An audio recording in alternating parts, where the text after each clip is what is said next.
Marcelo vai fazer a mediação desse papo aqui com o Fernando. Lógico que todo mundo está convidado a participar por meio do chat com a gente. O Marcelo, como eu disse, ele é o CEO da Tachyonics. O Marcelo ele é mestre em ciências da computação e bacharel em engenharia de sistemas formado lá em Israel. O Marcelo também possui duas das mais prestigiadas certificações em cybersecurity do mundo, em hacking, né, que é a CDE e a HDE. E hoje ele é o nosso CEO, mas aqui a ideia não é falar de Tachyonics, não é falar de produto, fiquem tranquilos, a ideia é a gente produzir conhecimento e valor para toda a comunidade, para todo o ecossistema SAP e Cloud, tá certo? Passar a palavra então por Marcelo, um excelente evento a vocês dois. Obrigado mais uma vez, Fernando, obrigado a todos que estão aqui conosco. Obrigado, Vitor. Um prazer, Fernando, tê-lo aqui conosco no nosso Meetup. Como o Vitor bem colocou, a intenção desse Meetup, que a gente já, se não me engano, é o quarto ou quinto, com bastante sucesso, tem gerando bastante conteúdo, é sim gerar conscientização no nosso mercado, é, resources, bastante informação que dê a capacidade da gente poder ficar num ambiente mais igualitário, que todo mundo consiga falar a mesma língua, né? É, de novo, muito obrigado, Fernando. A gente já se conhece há um bom tempo. Escolhi com bastante critério e carinho a sua pessoa de trazer para a gente todo o conhecimento que você tem, tanto na área de cloud quanto na área de AWS, e dividir com a gente todas as é, dificuldades e acertos e bastante conteúdo mesmo para a gente poder ficar up to date com tudo que está acontecendo no mundo. Vou deixar você uns 3 minutinhos para se apresentar e a gente começa esse grande bate-papo. Vai lá, Fernando. Bom, Marcelo, obrigado. Eu que tenho a agradecer vocês aí por essa conexão aí, poder, enfim, ter o privilégio de participar e bater um papo sobre tecnologia. Bom, como o Vitor me apresentou aí, eu sou o Fernando Pena, trabalho na Numen já há 10 anos, né? Em termos de carreira, eu iniciei minha carreira dentro do SAP, como desenvolvedor e passei, enfim, longos anos como desenvolvedor até migrar para arquiteto de soluções dentro do SAP. E depois, trabalhando numa área de inovação dentro da Numen, a gente começou a ter mais contato com cloud e foi onde eu me especializei em cloud, especificamente AWS. Né? Então, eu venho, de uma longa carreira com tecnologia, sempre gostei. Hoje, ah, gosto muito de compartilhar conhecimento, né? Acho que a gente já bateu um papo antes, acho que o meu objetivo é justamente compartilhar conhecimento independente de produto. Acho que é isso que você falou, Marcelo, a gente poder trazer mais gente para a área de tecnologia, a gente poder equalizar esse conhecimento com todo mundo. Eu acho que isso, esse senso de comunidade, acho que é isso que eu gostaria de ver crescer mais, entendeu? Mais pessoas compartilhando conhecimento e a gente poder um ajudar o outro aí, acho que é sempre muito importante. Então, de novo, muito obrigado aí pelo convite. Show de bola.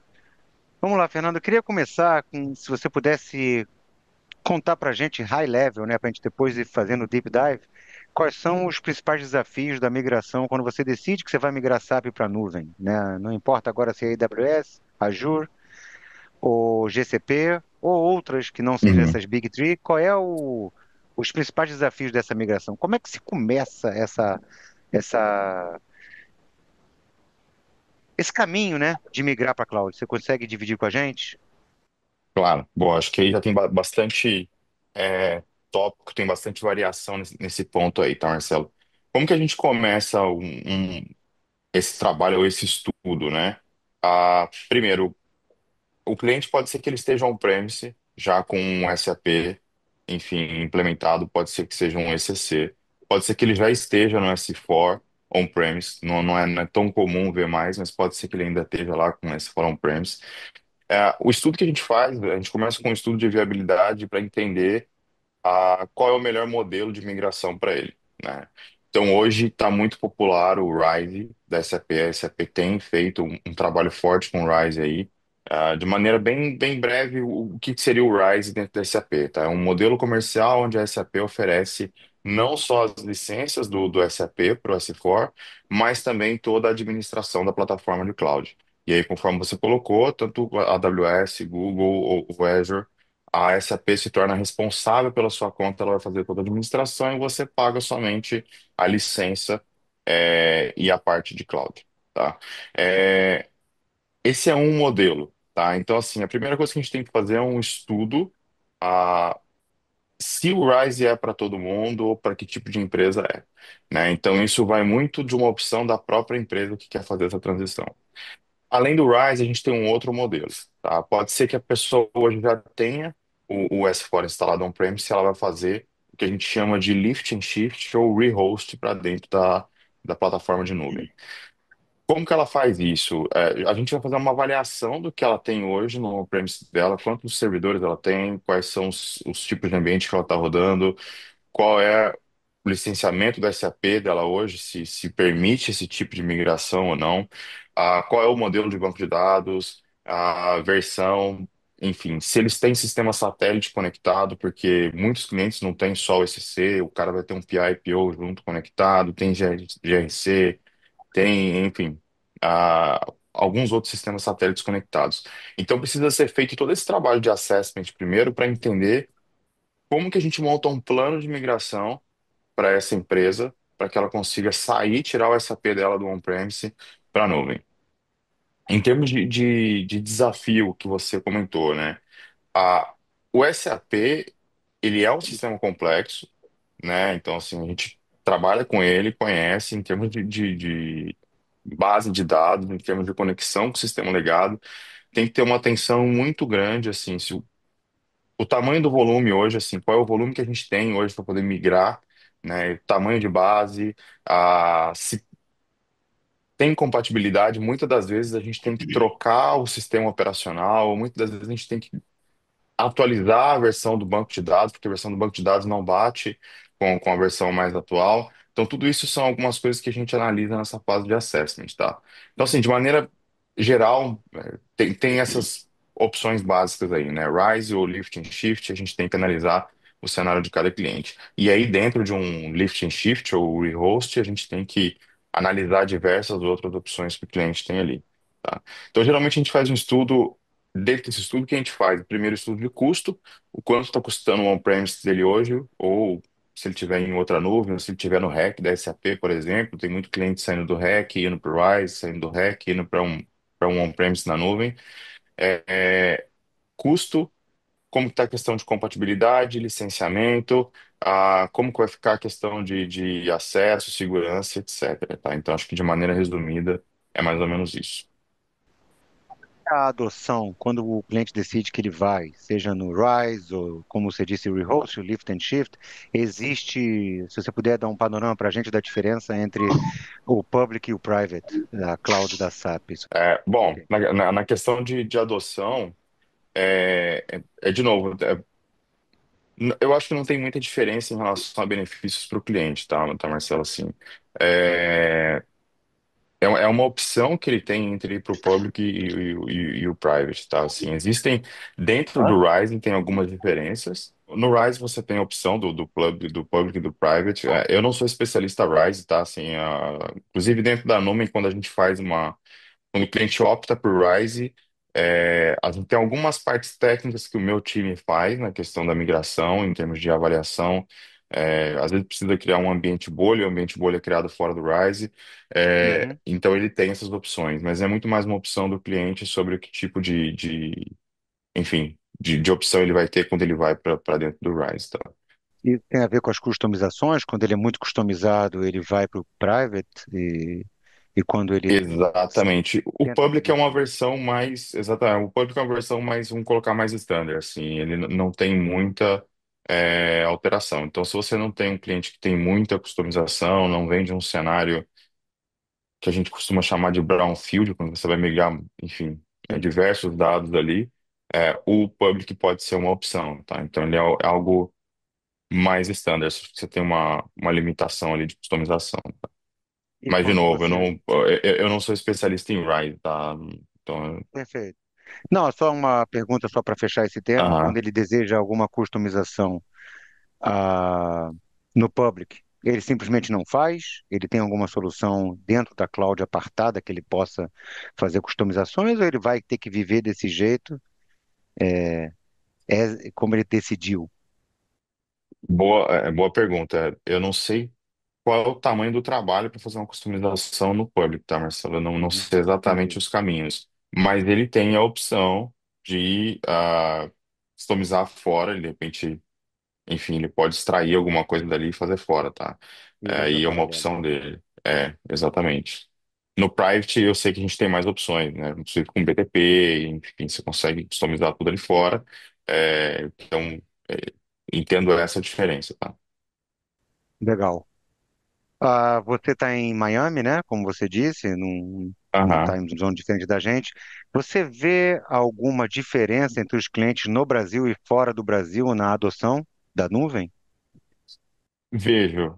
Ah, em termos de adoção de nuvem, assim, aqui fora me parece que está muito mais acelerado. Então, a maioria dos clientes que a gente conversa já tem uma prática de nuvem, já começou essa prática de nuvem antes. Brasil me parece ter começado um pouco depois, tá? Ah, porém, ó, em termos de adoção de Rise, por exemplo, o Brasil começou antes. Tá? Então, assim, Brasil eu vi muito mais clientes adotando Rise do que Estados Unidos. Acho que os Estados Unidos teve uma, não que não começou, mas teve uma resistência maior por parte dos clientes. E hoje a gente está vendo um movimento que vem acelerando, vem tendo. Mas em termos de adoção de nuvem, o que eu percebo é que assim, eles já têm uma prática de nuvem há um tempo maior, tá? Assim, mais do que o Brasil, né? Então, pode ser a questão de custo. Custo aqui é mais barato, inclusive quando a gente oferece para clientes Brasil tem a opção de enfim, criar os hosts e criar a conta Estados Unidos, por Sim. exemplo. Essa é uma das opções mais baratas que a gente tem. Então, esse pode ser um dos fatores que ajudou a acelerar essa questão de adoção e prática de cloud aqui Uhum. fora, Ok. mas também é uma opção para o Brasil, né? O Brasil teve uma certa resistência, acho que ainda tem até hoje, em termos como tô seguro para ir para a nuvem, não tô seguro para ir para a nuvem, o que que isso impacta no meu negócio, o que que não impacta.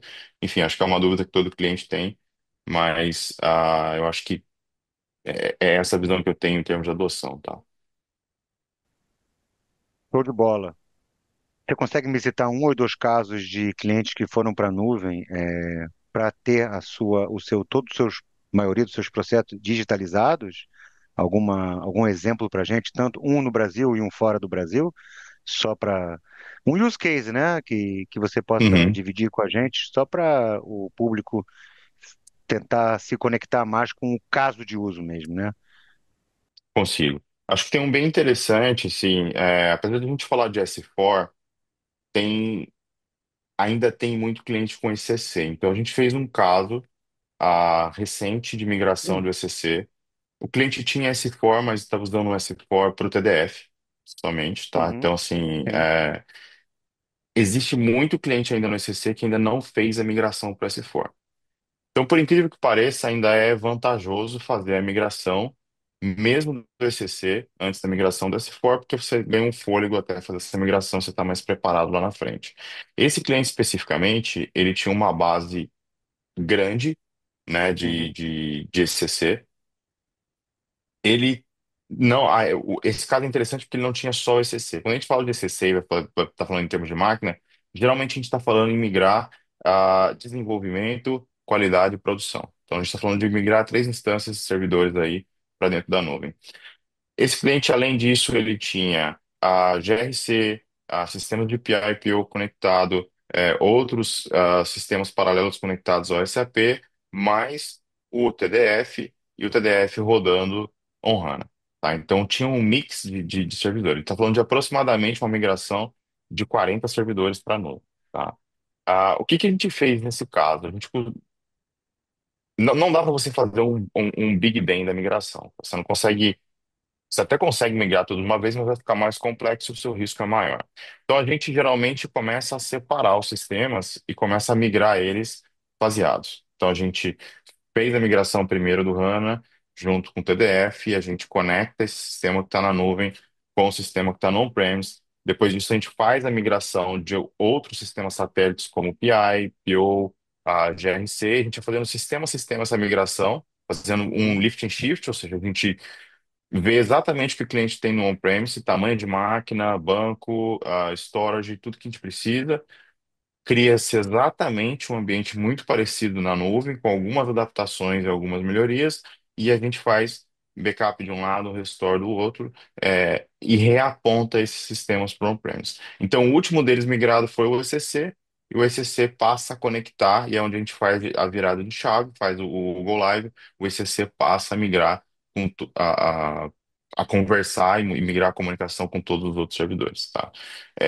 Esse é um caso que a gente teve um projeto de 4 meses, mais ou menos, tá? Então, assim, Uau. previsto era menos, mas, assim, é um projeto crítico. É o que eu falo, assim, olhando para o SAP, não é um sistema complexo, a gente não tem vários microserviços espalhados, não tem um monte de container, não tem coisas separadas, são só os servidores ali. É o que eu falei, se a gente olhar para o CC, são só 3 máquinas, mas as coisas não são tão simples, né? Assim, na migração a gente tem muitos desafios, né?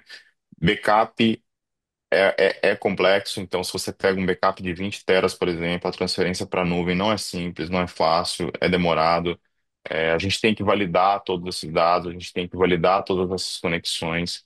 É, a gente esbarra muito em protocolo de segurança, compliance, então assim, tudo está pronto no on-premise. Quando a gente vai para a nuvem, a gente trabalha com o menor privilégio possível, então quase tudo está fechado, né, em termos de segurança. A gente não deixa nada aberto. Então, assim, quando você faz essa migração, a quantidade de falta de comunicação ou erro que você espera acaba sendo grande. Você tem que ir ajustando tudo aquilo ali, toda aquela comunicação que a SAP faz. Então, o que parece ser simples, no fundo, acaba se tornando um pouquinho complexo durante o projeto, tá? Não é um projeto muito fácil, mas, de certa forma, tranquilo, tá? Se for bem planejado, é tranquilo.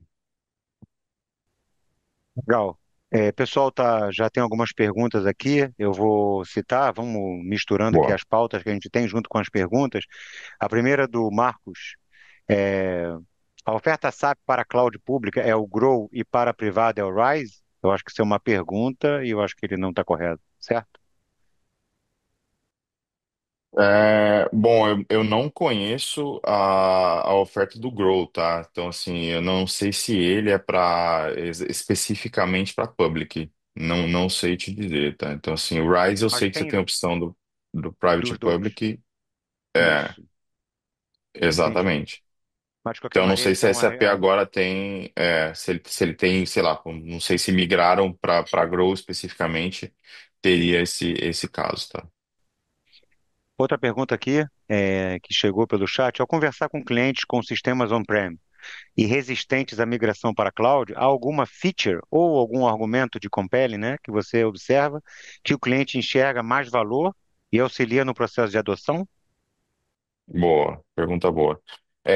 Tem sim, nesse processo que a gente faz de assessment, onde a gente entende exatamente o que o cliente tem, qual que é o nosso objetivo com esse assessment? É mostrar para ele quais são as vantagens que ele vai ter ao migrar, se ele vai ter alguma vantagem ou não. Na maioria dos casos tem. Eu não peguei nenhum caso até agora que fosse melhor permanecer no on-premise, mas se for melhor permanecer no on-premise, a ideia é que a gente fale isso para o cliente. Assim, a gente tem que fazer o nosso papel de advisor e falar, cara, nesse momento, acho que não é o momento de você migrar. Mas não Perfeito. peguei nenhum caso assim até agora, tá? O que a gente faz é o que eu falei, assim, a gente faz um assessment e olha principalmente a parte de custo primeiro. Uhum. É, e aí, custo não é só.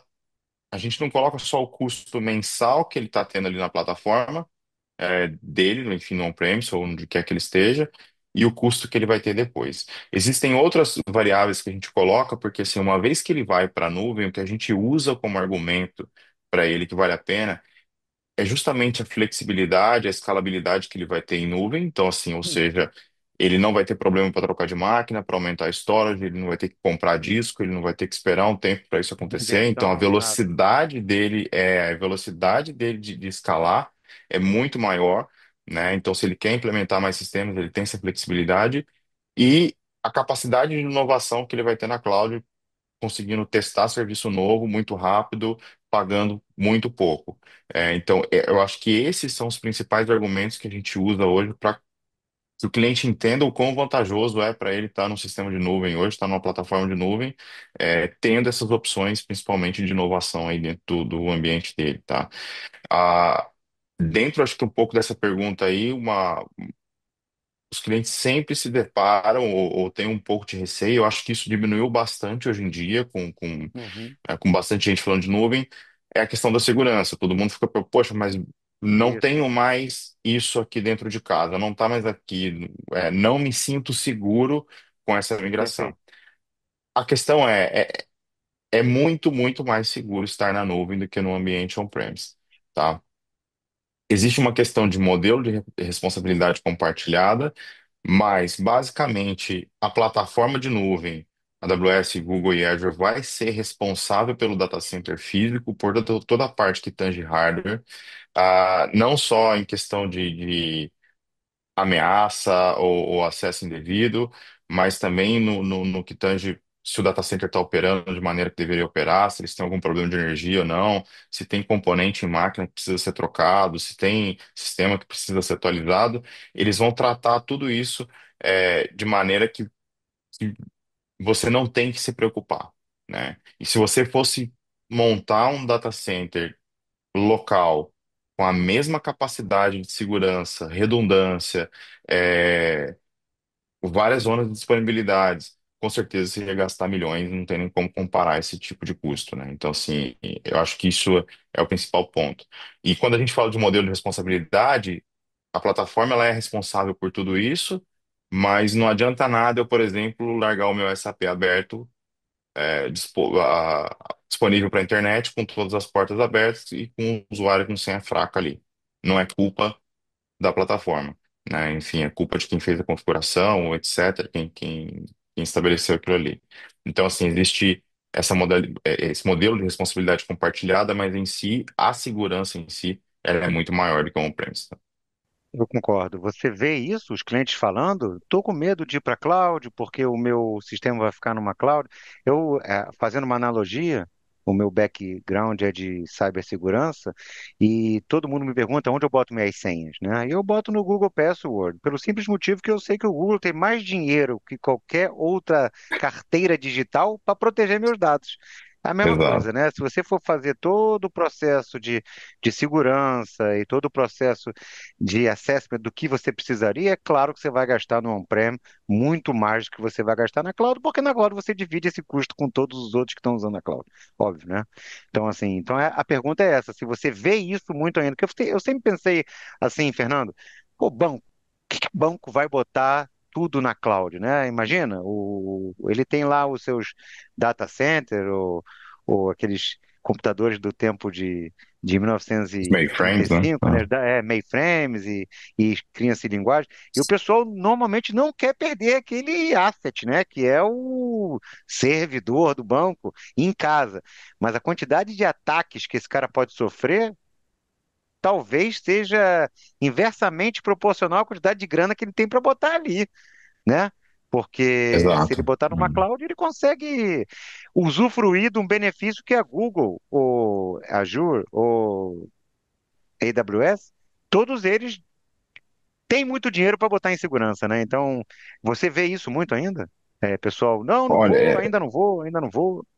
É, eu já ouvi mais, não ouço tanto ainda esse tipo de questionamento, mas já ouvi bastante, mas eu sei que ainda tem. Eu acho que hoje eu ouço pouco, porque, por exemplo, a gente é parceiro da AWS, né, e a gente tem a Uhum, prática de SAP, então a AWS acaba trazendo o cliente para a gente.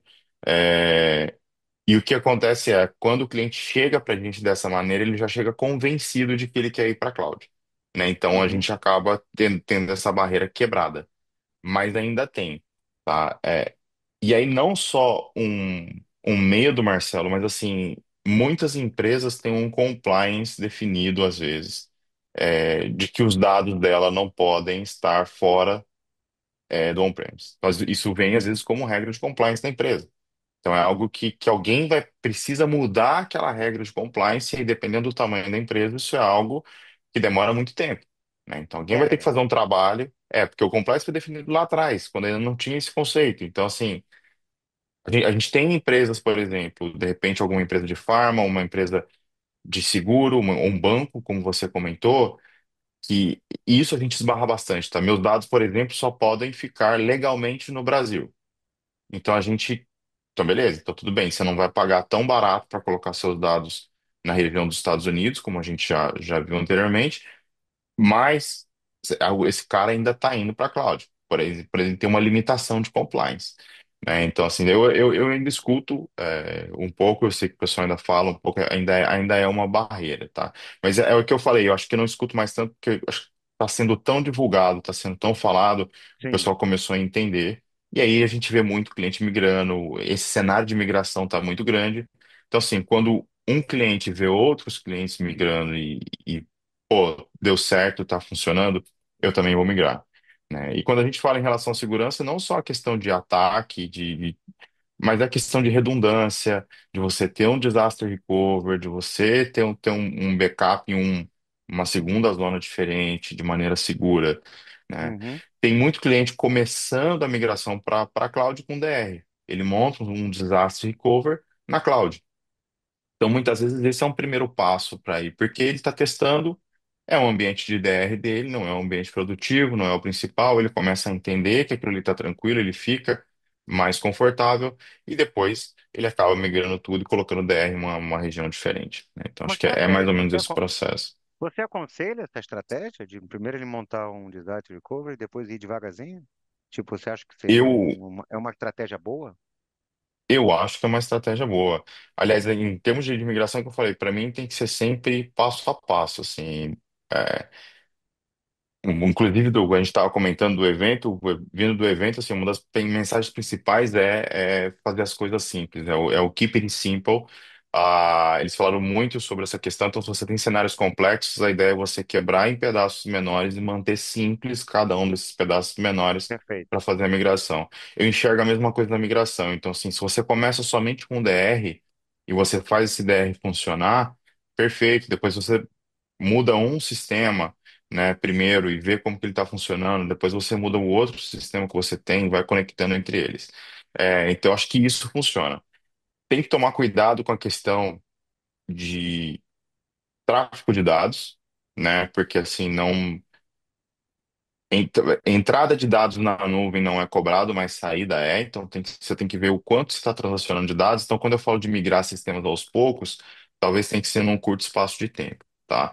Uhum. DR não, porque DR você está enviando dados para a nuvem, você está mantendo seus dados lá, mas vou te dar um exemplo. Se você move uma base de dados grande para a nuvem, e essa base tem uma comunicação ativa com a on-premise, você tem que ver o quanto você vai pagar, ou de link entre essas bases, ou quanto você vai pagar de data transfer out, que é o que a gente chama, é um cálculo que a gente faz para saber o quanto que você vai pagar de saída de dados da nuvem.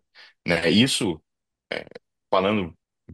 Acho que já está entrando num tema aí de modelo de nuvem, assim, a gente tem o híbrido, que é esse cenário que a gente está comentando, algumas coisas no on-premise, algumas coisas na cloud, e tem o multi-cloud, né? Então, assim, hoje a vantagem que você tem é você não precisa ter uma única cloud exclusiva. Você não precisa usar tudo na AWS. Você pode ter parte do seu workload na AWS, parte em Google, parte Perfeito. em Azure. Né? Até porque cada uma das plataformas oferecem, de repente, serviços diferentes e você quer se aproveitar. O único cuidado que eu vejo é essa questão da transferência de dados, tá, Marcelo? Então, assim, dentro de todos esses cenários, assim, tem que ter muito cuidado com quanto de dados eu vou trafegar entre as plataformas, tá? E antes de eu entrar nesse quesito que você levantou, todos eles cobram da mesma forma? Tudo que é output é cobrado. Nenhum deles cobra na entrada, todos na hora de você tirar os dados, né? É o Exatamente, modelo de todos negócio é eles igual. têm o mesmo modelo, pode ser que varie preço entre eles ali, enfim, pouca coisa entre as plataformas. É, pode ser que tenham serviços dentro dessas plataformas com aquele serviço específico não cobre transferência de Entendi. dados, tá? Então, pode ser que tenha essa diferença entre eles lá. Mas, em geral, a gente toma esse cuidado aí do quanto de dados está sendo trafegado. Maravilha. Vou pegar mais uma pergunta aqui. Primeiro, o José Filho colocou aqui para gente que o Grow atende somente o S/4HANA Public. Tá, isso Public, boa. colocou aqui o José Filho. Obrigado, José. Tem uma pergunta do Felipe Soares. Olá, Felipe, tudo legal? Uma dúvida minha: esses clientes que ainda não iniciaram a migração, pelo menos se atualizaram para os requisitos mínimos de uma possível futura migração, ou nem isso ainda iniciaram. e estão deixando tudo para cima da hora. Você tem visto isso? É, clientes que estão deixando tudo empurrando para 2027 ou pagar a multa até 2030. Você vê isso também? Cara, deixa, vamos deixar rolar. Cara, acho que tem bastante ainda, Marcelo, bastante. Tem Não é muito mesmo? cliente que não está se preparando, ou pelo menos não traz essa visibilidade para a gente de que está se preparando, tá? Assim, tá deixando para a última hora. Assim, eu não sei se é porque a SAP já fez mudanças de datas anteriormente, esses clientes estão apostando numa próxima mudança de data, mas eu entendo que quando a gente chegar perto da parede de 2027, vai ter sim um acúmulo de pessoas, de clientes Desesperado. desesperados para fazer a migração o quanto antes, tá? Eu enxergo isso. Eu acho que boa parte ainda não foi. Isso é mundo, né? Não é Brasil. Você está falando de clientes no mundo, né, Mundo, tô Fernando? falando mundo, não é especificamente Brasil, não.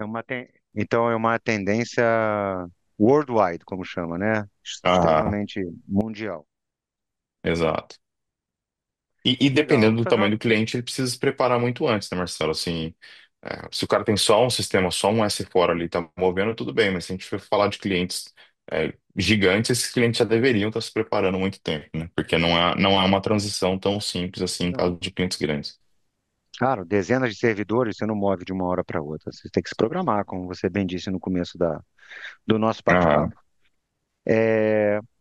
Você tem, assim, bem meticuloso, né? Uma diferença técnica que você podia dar entre Azure, AWS e GCP. Você consegue rapidamente, sem entrar muito em detalhes, assim, eu sei que vai depender de cada usuário, vai depender de negociação de cada cliente, de cada empresa, mas assim, para quem tem muito dado de análise, vai para o Y. Ó, não, eu só tenho aqui transacional, vai para o X. Você tem algum insight para dar para a gente? Falando do Big Three, né? Do AWS, ah, Azure e GCP. bom, olhando para dentro de workloads SAP, eu sinceramente não vejo grandes diferenças, tá? Ok. Então, quando a gente fala de infra especificamente para máquina, porque esse SAP a gente está falando muito de infra ali, o tamanho de máquina que você sobe. O que vai diferenciar é o quão eu sou flexível ou não entre mudar modelos de máquina na nuvem. Eu digo, então, assim, hoje eu estou com um HANA na nuvem, esse HANA precisa de uma memória enfim, 2 teras, eu quero mudar para 4 teras, eu quero mudar só para 3. Que flexibilidade eu tenho hoje? Né? Acho que isso precisa ser avaliado antes. Uma avaliação que a gente faz em cenários SAP é justamente assim: esse cliente já usa alguma nuvem? Porque, poxa, ele tem todo o workload dele em Google. Eu não quero forçar ele a migrar para a AWS só para ter o SAP dele lá. Tá, ele precisa ter alguma Sim. vantagem. Agora, depois que você faz a migração, aí existem algumas ferramentas dentro de cada plataforma que eu acho que faz a diferença, tá? E aí cada Ok. plataforma tem um diferencial. Falando em termos de AWS, a AWS vai ter um excelente cenário de analytics, igual você comentou. Então a gente tem ali extratores para SAP, é, ferramentas de integração que hoje têm canais autorizados para SAP para poder fazer essa extração de dados, para poder montar um dashboard em AWS. Google também chega muito próximo disso. A diferença é que o Google tem um produto hoje específico funcionando com SLT, que é um produto chamado Cortex. Tá? Então, dentro do Cortex, o Cortex é um modelo pronto para análise de dados do SAP, pensando dentro dos modelos e tabelas do SAP que o SAP tem hoje. Em termos de Azure, o que eu vejo hoje, eu não vejo muito Analytics, mas Azure tem toda uma parte preparada de DevOps para SAP. Tá? Então, assim, acho que cada uma dessas plataformas entrega um cenário diferente aí, tá? Mas, assim, de novo, não tem muita diferença. Tudo que essas plataformas fazem, você consegue replicar nas outras. Então, pode ser que uma tenha algum serviço empacotado que vá acelerar esse processo, mas não que você não vá, conseguir fazer em outra plataforma, tá? Custo, para mim, a mesma coisa. Então, assim, depende muito do que você está rodando, mas eu não vejo grandes diferenças de custo, né? Hoje, sinceramente, em termos de custo, o que mais pega para a gente durante a migração é que, na nossa visão, a AWS tem injetado muito mais dinheiro no mercado, tá? Em termos de incentivo, apoio a cliente, apoio ao próprio parceiro, né? Então eu vejo ela injetando muito mais dinheiro que as outras plataformas. As outras plataformas também têm programas de benefício, programas de migração, funding, enfim, elas também ajudam, mas eu tenho visto nesse lado a AWS apoiando mais, tá? Então, assim, Então, termos técnicos, a diferença é bem mínima, tá? Então, algumas têm alguma parte mais acelerada que a outra, mas não vejo grande entre- diferença, tá? entretanto, uma vez migrado, você tem ferramentas em cada um deles que se diferenciam e concorrem, imagino que concorram entre si para poder fisgar o cliente, né? É uma. Corretas. É o que eles vão oferecer como benefício. Porque a migração por migração, né, Marcelo, assim, a gente só tirar de um lugar e colocar no outro, é tudo aquilo que a gente conversou em termos de segurança, etc., é melhor. O custo pode ser que às vezes fique Perfeito. menor, pode ser que não, a gente tem que fazer essa análise. Mas qual que é a grande vantagem? É o que você consegue fazer na nuvem depois que você está lá. Então, assim, você migrar um workload todo de SAP para a nuvem para você não tirar um proveito da nuvem, não usar um Data Analytics, não usar Machine Learning, não usar inteligência artificial do jeito que está hoje, você está deixando de ser competitivo no mercado, né? Então, acho que esse é um ponto importante, assim, você tem que ter um planejamento do porquê que você está indo para a nuvem, além de custo, além dessa primeira análise, assim. Então, é o que a gente tenta oferecer, né? Depois que o cliente está lá, o que que eu faço agora? O que que você quer fazer com os seus dados? Vamos espetar o machine learning nos seus dados, vamos colocar numa base de analytics. Como que a gente vai trabalhar isso hoje? Legal, exatamente. Até, inclusive, iniciou a resposta da pergunta que eu tenho aqui para você, que é como o hyperscaler ele pode influenciar numa melhor performance quando você tem bastante dados transacionando, né? É, é um ganho que o cliente vai ter, porque ele não vai depender mais da configuração dele, ele vai poder brincar de elástico, né, do servidor, botar memória, Uhum. botar CPU, tirar, colocar. Você vê isso, esse ganho em cargas pesadas dentro do SAP, quando o cara vai para um desses Big Three? Vejo, e aí tem que tomar o cuidado de escolher a região correta, né? Assim, Perfeito. todo mundo que eu tenho está rodando no Brasil. Eu colocar esses servidores na Europa, para mim não é vantagem, porque a minha latência é maior. Eu vou começar a prejudicar a questão da performance. Então, assim, em termos de performance, a gente tem que analisar qual sistema está falando com qual sistema. A gente vê muito. O ideal, colocar muito sistema hoje, Estados Unidos pela questão de preço, a gente não vê problema de latência hoje com Fiori principalmente. Fiori roda sem o menor problema, a gente não vê nada parecido. Legal. Em termos de dados pesados, assim, é muito mais analisar essa questão de conexão. Hoje, a AWS, enfim, oferece conexões de borda, que a gente chama, que acelera esse tipo de conexão. A gente tem alguns mecanismos, de aceleração ali dentro. Embora eu acho que isso não é transparente para o cliente, sabe, Marcelo? Eu não vejo essa dúvida vindo de clientes, a não ser que o cliente seja muito técnico, ele vai se preocupar, ou essa vai ser uma vantagem que ele vai ver, assim, o quanto a minha performance vai ser melhor, nesse sentido transacional, tá? Ele se preocupa se a performance dele vai ser a mesma que ele tem no on-premise ou melhor em termos de máquina. Tá? Enfim, CPU e memória vai Entendi. bater? Vai bater. Perfeito. Mas a maioria não pensa nessa questão da latência, aonde em que região deveria estar, enfim, que serviços que eu vou utilizar, tá? Você deu uma passeada na parte de integração, falando que o Azure, ele, ele é muito bom para quem quer integrar os DevOps. Claro, porque você já está dentro da Microsoft, você tem lá o Word, você tem lá Teams, você tem lá os teus sistemas da Microsoft. Agora, você vê a mesma coisa tanto na Microsoft, por exemplo, se eu quero usar o Quick View, que é o do AWS, você também vê essa parte de integração também lisa, indo liso? E eu também estendo a pergunta, não só a esses dois, como também ao GCP. Normal, porque assim, até o que a gente faz em termos de data lake, ou que a gente extrai de dados ou conexão com SAP, a ideia é que a conexão para a ferramenta de data vis, no final, ela seja agnóstica. Então, eu posso conectar ali um Power BI, eu posso conectar um ClickView, eu posso conectar o QuickSight. Assim, Isso, por quê? Porque a maioria desses clientes já tem alguma plataforma assinada, né, Marcelo? Assim, já está exato. trabalhando com alguma ferramenta. Eu não quero oferecer mais uma ferramenta para ele, eu quero que os dados que eu tenha sejam capazes de se conectar com ele nessas plataformas. Então, e isso é bem transparente nas três, tá? Assim, você. Aí vai da engenharia de dados, assim, quem da engenharia de dados consegue deixar esse dado de maneira ok para essas plataformas conectarem. Mas é bem transparente isso, tá? Assim, não tem o E o menor problema. BTP?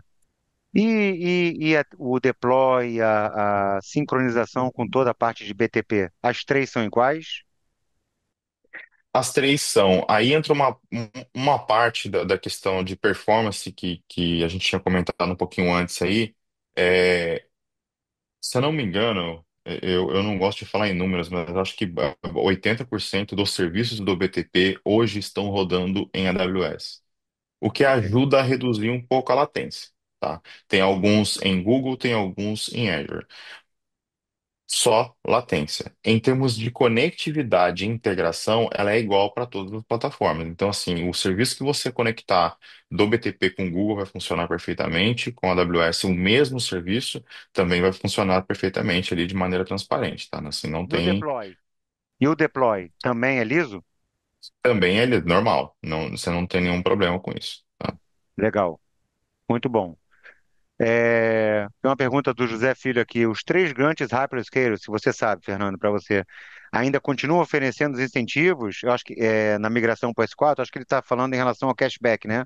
Quando você, quando Sim, você faz. é o funding que a gente chama, ou os benefícios de incentivo mesmo de migração e cashback, continuam as três plataformas e mais. Eu acho que justamente os próprios hyperscalers estão preocupados com a migração dos clientes até Claro. 2027. Hoje, os benefícios para a migração de S4 são os maiores benefícios da plataforma, tá? Não sei em termos de número de Google e Microsoft agora, mas vou dar um exemplo de AWS. É, os clientes chegam até a ter até 85% do valor do primeiro ano de volta, tá? Então, Sim. vamos supor que aquele cliente vai gastar US$ 100.000 no primeiro ano. US$ 85.000 a AWS muitas vezes Paga de volta. paga de volta, às vezes, até direto para o parceiro fazer a implementação desse projeto no cliente, tá?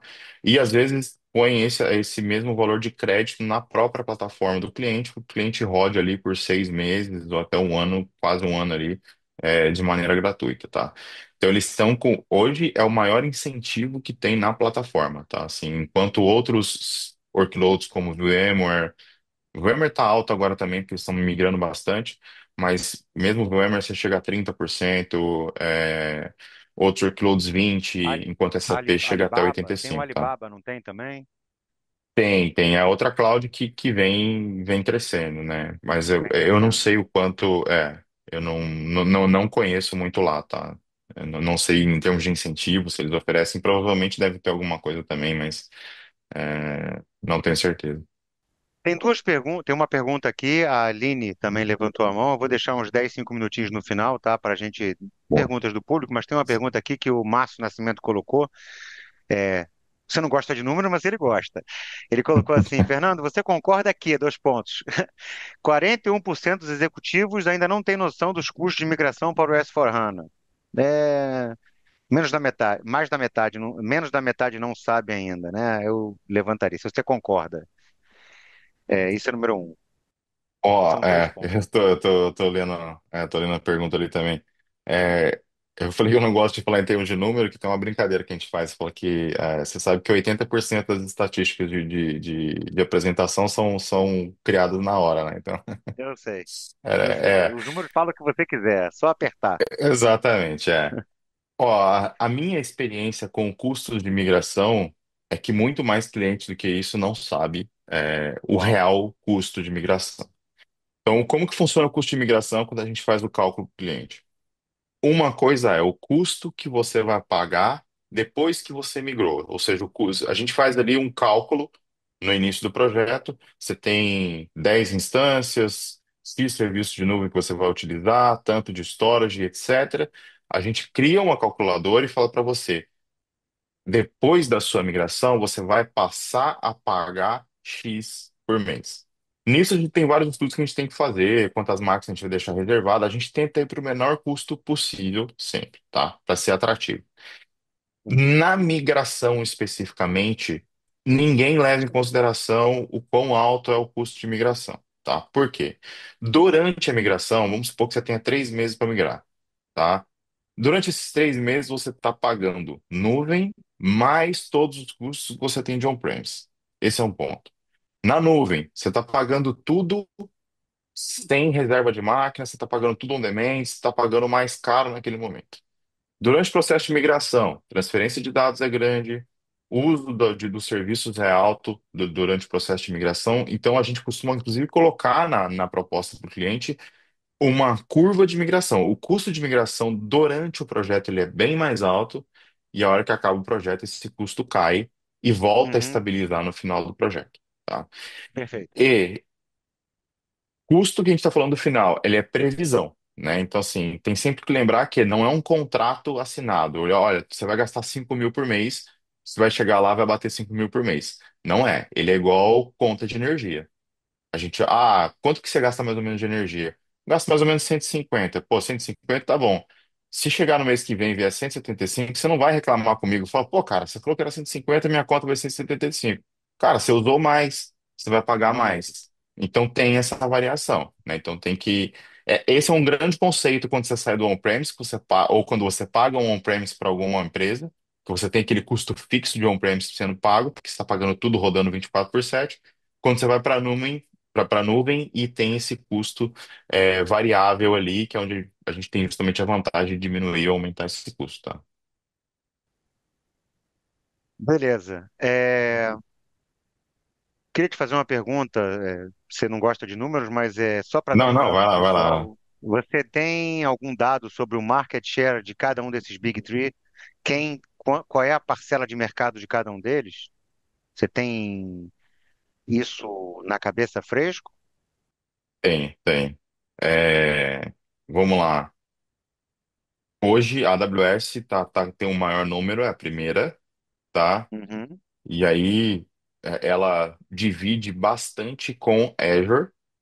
Então, as duas uhum, estão bem próximas da outra. Então, assim, sempre que a gente vê no gráfico do Gartner lá, elas estão sempre brigando entre primeira e segunda ali, em termos de market share. ok. E depois vem o Google, tá? Não vou saber realmente falar ali porcentagem, mas Você tem alguma a dica, AWS algum e hint? Azure, ela é bem maior do que o Google, tá? E por que você acha? Eles vieram antes? Eles começaram a entender isso antes? Por que você acha que o market share ele... Porque o Google é uma Por- potência. é, exatamente. Assim, isso foi surpreendente para mim também, mas eu falo porque eu vi o resultado do Gartner, né? Então, assim, o porquê Sim, de ter chego nisso eu não sei, né? Mas esse é o resultado que o Gartner mostra em termos de pesquisa, né? Então, é essa a divisão, tá? agora aqui as duas últimas perguntas, que a gente já faltam 10 minutos para a gente acabar, e eu quero honrar o tempo, antes de deixar a Aline falar. Uhum. Qual é a melhor maneira de alinhar necessidades técnicas, falando em migração, atualização técnica, destrave de funcionalidades, com as necessidades de negócio de utilização do SAP Fiori? Melhor experiência para o usuário, novas ferramentas para gestão, etc. Você tem alguma dica de alinhar as necessidades técnicas com eh, a necessidade do negócio? Aí eu já falo em Fiori, que já é a entrega, né, do output. Ó, eu acho que assim, a análise vem sempre da área de negócio, né? Então a gente sempre acaba falando de Fiore especificamente, né? Assim, acho que a gente sempre acaba falando com o business primeiro para entender qual é a necessidade do business antes de entrar na necessidade técnica. Então, assim, acho que Sim, uma vez que o business coloca a dor dele, a gente vai trabalhar em cima da dor do business e depois a gente vai olhar para a parte técnica e definir qual é o melhor cenário técnico para esse caso. Porque não adianta a gente definir algo técnico primeiro, eu posso colocar a melhor ferramenta técnica possível. Se aquela ferramenta não atende a dor do business, não adianta eu tomar uma decisão técnica antes de validar com o negócio, tá? verdade. Outra coisa aqui que me soa importante, que é muitos projetos atuais olham somente para a migração técnica, né? Quer levar as is? Eu, Rogério, a gente costuma brincar que você pega um senhor de 103 anos e coloca ele dirigindo uma Ferrari, né? É só a migração técnica. Tu bota lá perdão, uma infraestrutura gigantesca preparada para rodar um negócio pancada mesmo e você bota uma pessoa devagarzinho dirigindo lá. É, Isso não é um risco, você deixar para o segundo momento toda a parte de negócio? Porque eu vejo isso também, tá? Às vezes eu vou falar com pessoas sobre Fiore, o cara, hã? Ele nem sabe, ele está olhando para a migração, ele nem sabe a necessidade do negócio que É, ele vai ter daqui a 6 meses. Como você vê que o cliente consegue fechar esse gap, né? Você levar, entender toda a parte técnica que você precisa e já pensar no desenvolvimento quando você já está na nuvem, responsivo, seja lá como você queira definir, que também é uma parte importante, mas não é urgente agora. Qual é a dica que você dá, ou se você vê algum insight para o cliente? Não deixar de pensar nisso também na hora que ele está migrando, né? Que já, como você, quanto mais você antever, menos você vai gastar, né? exato. É o que eu falei, assim, eu não vejo problema na migração lift and shift, que é o as-is, que a gente está Uhum. comentando, desde que você tenha um plano de modernização depois daquilo. É o que eu falei, assim, não adianta você só tirar de um lugar e colocar no outro. Você tá, ok, tô numa plataforma muito melhor, mas não tô usando nada, né? Então acho que é essa analogia que você fez aí. Então, assim, acho que antes da migração, dentro do planejamento, na hora que a gente está montando esse plano de migração, a gente tem a parte técnica, onde a gente vai iniciar essa migração. Ok, então a gente inicia com as is, mas o que que você quer fazer depois, né? Assim, qual é o seu plano de modernização depois que você vai estar lá? Então, acho que isso tem que ser definido antes. Aí eu acho que onde a gente consegue levar os benefícios dessa migração para a área de business e falar assim, cara, além de você fazer a migração, a partir de agora você vai ter um data analytics muito melhor, você vai ter um data lake, né? Exatamente. Você vai ter uma outra experiência de usuário, e aí é onde você consegue começar a ganhar mais gente para dentro desse projeto. Acesso via mobile, né? Você não tinha Exatamente, é a antes, né? flexibilidade, né? Você começa a ter mais flexibilidade, que é justamente o que o Fiori traz para tudo isso, né? Assim, poxa, não preciso mais acessar o SAPGUI para poder fazer o que eu precisava fazer. Agora eu tenho acesso em qualquer lugar, através do celular, do tablet, enfim, você Se você fosse está jogar um livre. número aí, qual é a porcentagem dos clientes que você ajudou a migrar que já falam em desenvolvimento de negócio, vulgo Fiore? E tem ou é pouco? Não é pouco, é pouco. É Não, não pouco, né? vejo. É. Eles ainda Se, não se a estão gente nessa não puxar conscientização. isso, o cliente nem fala, viu, Marcelo? Se a gente não oferecer, se a gente não tentar trabalhar isso e mostrar para eles esses benefícios, eles não pensam nisso Nem tá antes da vendo, né? migração. É. A preocupação deles deve mover para a nuvem e continuar funcionando as is, né? E o Essa é... problema muitas vezes são áreas separadas, tá? Dependendo do tamanho da empresa. Então, assim, é aquilo que se fosse a equipe de TI, especificamente infraestrutura, está preocupada com a parte de hardware, a migração simples Exatamente. ali. Eu Quem vai vejo estar isso. preocupado com a parte de Fiori, de business, e etc., provavelmente vai ser alguém responsável por SAP ou alguém responsável por business, né? E muitas vezes a pessoa não está nem sabendo que tem um projeto de migração acontecendo dentro da empresa. Então, isso É, é. é um problema, tá? Esse cara descobre um dia que fala pra ele, olha, mudou o link do Fiori aí, tá? Troca aí agora que agora é outro. Cara, hã? Cadê meu É, Sapigui? É, exatamente. É. a Aline Pereira levantou a mão. Aline, você quer fazer a pergunta? Estão me ouvindo? Sim, Sim, perfeito, Aline. É, eu tenho duas considerações. Falando desse esse último assunto de vocês, a gente fez uma conversão técnica, fizemos um projeto de 9 meses para uma empresa que não fazia nenhuma atualização, nem de sistema nem de negócio. Nós somos uma indústria farmacêutica, então, assim, é muito pesado fazer uma atualização de demanda com 10 anos de retenção de necessidade do usuário, uma empresa que cresce 20% ao ano e já englobar tudo isso numa conversão técnica, só agregando esse assunto aí que vocês colocaram. E aqui a gestão é única, eu sou tanto gerente de infra, quanto gerente do sistema e da área de negócios. Eu costumo dizer que eu sou analista de negócios aqui, interessada nessas melhorias que vem propondo. E fico muito feliz de ver que a gente está na direção certa. Mas quando eu levantei a mão, era sobre a latência, né? Nós fizemos o projeto RISE, estamos com o servidor aí nos Estados Unidos, E aí, diretamente no SAP, no primeiro momento, a gente não sentiu essa necessidade, esse impacto da latência. Uhum. Em relação ao SAP, mas nos sistemas satélites, nós paramos uma pesagem e uma logística, porque os sistemas Uau, satélites tinham uma demanda de 10 a 25 milissegundos de latência e passou para 120. Então, é só para contribuir aí com todos os que estão aí nesse meeting, que, assim, a priori, não é uma, a gente não foi detalhista, né, de fazer o teste nos sistemas satélites tão profundamente. A gente fez os A testes de integração, né? conexão, exatamente.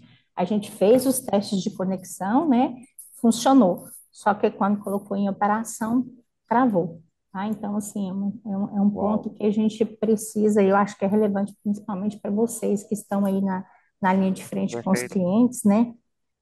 Abordar esse tema aí. E depois, no segundo momento, a gente começou a ver também alguns impactos na operação de nota fiscal e que demandou de um segundo para a gente teve que aumentar para 5 segundos uma operação aqui dentro de um programa Z, né, customizado, que enviava as notas fiscais para o Cefaz, porque também aumentou essa latência. Deixa eu te fazer uma pergunta, Aline. Obrigado pelas colocações, muito válido aqui, com uma experiência do usuário. Qual versão do SAP que você está? 2023, 2023, né? A gente já, 2023. é, Qual é a o gente seu hyperscaler? Nós estamos aí no projeto Rise com o nosso servidor aí nos Estados Unidos. Eu não me lembro qual foi a região específica, porque, se não me engano, Não, tem não, não duas a região. Qual regiões. é o provedor? Ele é Ah, Azure? é Azure. Azure. Legal. Está satisfeito? Estamos sim. Legal. É uma evolução, né? Como é uma indústria amplamente legislada, né? Então, ainda tem isso também. A gente tem que seguir toda uma parte de documentação, muito mais do que sistemas. Aqui no Brasil, a gente tem a validação de sistemas, né? Que a gente passa pela regulamentação da Anvisa. Então, a nossa Uhum. ideia foi fazer esse ponto, de fazer a atualização tecnológica para já atender a demanda e já com um plano de negócio, como o Fernando bem falou, que é muito importante a gente ter esse plano de desenvolvimento dentro da própria ferramenta. E Geolab, Perfeito. vocês têm indústria Fiori também farmacêutica. desenvolvidos lá?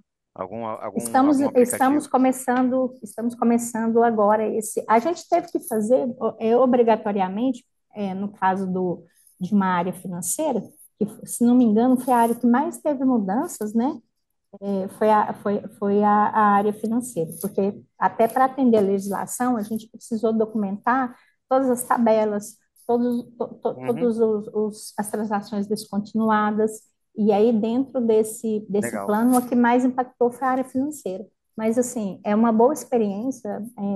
Hoje nós somos parceiros referências aí da SAP do nosso outro parceiro de negócio também, que nos ajudou aí nessa transação, nessa migração, mas estamos muito satisfeitos, com muito trabalho pela Obrigado. frente, como vocês bem colocaram. Muito obrigado.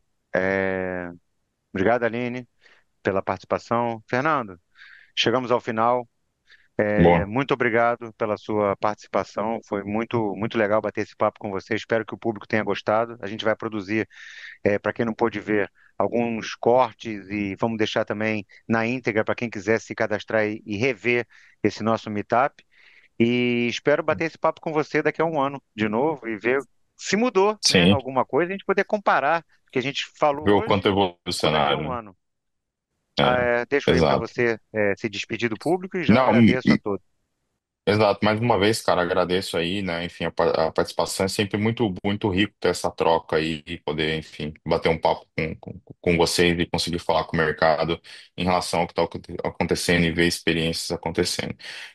Eu acho que os próximos anos devem ser mais aquecidos em relação à migração, então eu entendo que a gente deve ter muito mais cases, cenários, enfim, talvez estar cada vez mais preparado para esse tipo de cenário daqui para frente, tá? Então, de novo, muito obrigado aí, enfim, pela oportunidade. e tá sempre conectado aí com o pessoal. Enfim, quem não me segue nas redes sociais lá, procurar Fernando Pena, LinkedIn, a gente está sempre trazendo novidade de mercado aí também, enfim, migração e etc. Obrigado aí, Marcelo. Verdade. O Fernando não está enrolando, não. É verdade o que ele está falando. Sempre traz novidades lá no LinkedIn. Obrigado, Exato. É pessoal. isso aí. Vitor.